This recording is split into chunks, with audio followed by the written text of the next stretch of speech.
Hər vaxtınız xeyir əziz izləyicilər. Respublika qəzetinin 5 iyun 2025-ci il buraxılışı ilə bugün birgə tanış olacaq. Sizinlə mənəm Ləman Təhməz. Qəzetimizin bugün olan buraxılışı 12 səhifədən ibarətdir. Qəzetimizin ilk səhifəsində 3 qardaş ittifaqı müasir çağırışlara adekvat birgə addımlayır başlıqlı yazı dərc edilib. 28 may 2025-ci il Azərbaycanın milli müstəqillik tarixində mühüm yer tutan bu gün Laçın şəhərində tamamilə başqa məna qazandı. Üç ölkənin dövlət başçıları Azad Şərqi Zəngəzurun qoynunda bir araya gələrək həmrəylik, qardaşlıq və strateji əməkdaşlıq ruhunu bütün dünyaya nümayiş etdirdilər. Azərbaycan Respublikası Prezidentinin sərəncamı, Azərbaycan Respublikası Prezidentinin fərmanı və Azərbaycan Respublikasının qanunu isə qəzetimizin 2-ci səhifəsində dərc edilib. Həmçinin 3-cü səhifəmizdə də Azərbaycan Respublikası Prezidentinin fərmanı yer alıb ki, ətraflı tanış olmaq üçün söz gedən səhifəyə baxa bilərsiniz. Səfir, Azərbaycanla Belçika arasında əməkdaşlığın genişləndirilməsi üçün əlverişli zəmin var. Bu məlumatsa 4-cü səhifəmizdə yer alıb. İyunun 4-də Milli Məclisin sədri Sahibə Qafarova Belçika Krallığının Azərbaycandakı fövqəladə və səlahiyyətli səfiri Julien de Freponla görüşüb. Görüş zamanı Azərbaycan və Belçika arasında əlaqələrin inkişafı üçün geniş imkanların mövcud olduğu qeyd edilib. Bildirilib ki, Belçika Baş nazirinin ötən il COP29 çərçivəsində Bakıya səfəri və Prezident İlham Əliyevlə keçirdiyi görüş və əlaqələrin əhəmiyyətini bir daha vurğulayıb. Uşaqların kiber mühitdə müdafiəsi və rəqəmsal təhlükələrə qarşı birgə fəaliyyət mövzusunda dəyirmi masa başlıqlı məlumatsa 4-cü səhifəmizdə öz əksini tapıb. Dünən Ailə, Qadın və Uşaq Problemləri üzrə Dövlət Komitəsinin təşkilatçılığı ilə Azərbaycan Respublikasında insan alverinə qarşı mübarizəyə dair milli fəaliyyət planının İnsan alveri və məcburi əmək cinayətlərinin törədilməsinə şərait yaradan hallarla bağlı cəmiyyətdə ictimai dözümsüzlük mühitinin yaradılması məqsədi ilə inzibati, təhsil, sosial, mədəni və digər sahələrdə müvafiq tədbirlər görülməsi, bu işə vətəndaş cəmiyyəti institutlarının və kütləvi informasiya vasitələrinin cəlb edilməsi bəndinə əsasən insan alveri ilə mübarizə sahəsində uşaqların kiber mühitdə müdafiəsi və rəqəmsal təhlükələrə qarşı birgə fəaliyyət mövzusunda dəyirmi masa keçirilib. Günün siyasi nəbzi 6-cı səhifəmizdə tutulub. Bayraktar TB3 gəmidən 100 döyüş uçuşu həyata keçirib başlığı ilə Türkiyədən məlumat da bu səhifədə yer alıb. Bayraktar TB3 SİHA TCG Anadolu gəmisindəki çıxışların sayını 101-ə çatdırıb və bugünə qədər həyata keçirilən bütün sınaq uçuşlarından cəmi 1167 saat 8 dəqiqə havada qalıb. Milli SİHA sınaq proqramı çərçivəsində döyüşlərin ümumi sayı 709-a çatıb. 7-ci səhifədə isə Azərbaycan qlobal aktorları birləşdirən güclü tərəfdaşdır başlığı ilə yazı dərc edilib. Bakı enerji həftəsi kimi mühüm platformalara beynəlxalq marağın ildən-ilə artması Azərbaycanın dünya miqyasında nüfuzunun göstəricisidir. Ölkəmizin beynəlxalq aləmdə əlaqələri və əməkdaşlıq coğrafiyası genişlənir. Bu coğrafiya ABŞ, Avropa İttifaqı, Türkiyə, Ərəb-İslam dünyası və digər əraziləri də əhatə edir. Mətbuat tarixinə qısa baxış.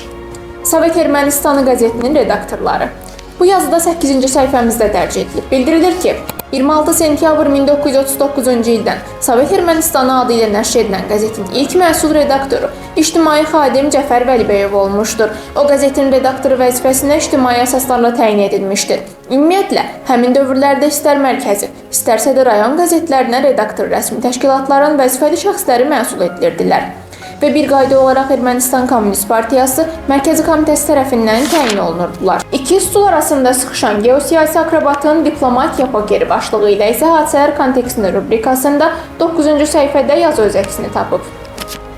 İyun ayı Ermənistanda siyasi ssenarilərin dəyişkənliyi ilə seçilir və növbəti ikili geosiyasi oyunlar oynanılır. Belə ki, iyunun 2-sində Gorusda Fransanın fəxri konsulluğu açılıb. Ermənistan diplomatiyasında daha bir yeni səhifə yazılıb. Kağız üstündə parlaq, əslində isə mənasız və kövrək olan səhifə. Açılış mərasimində Fransa səfiri Olivier de Cotigny, Gorus meri Aruş Aruşanyan və konsulluğa təyin olunmuş Carmen Apunç iştirak edirdi.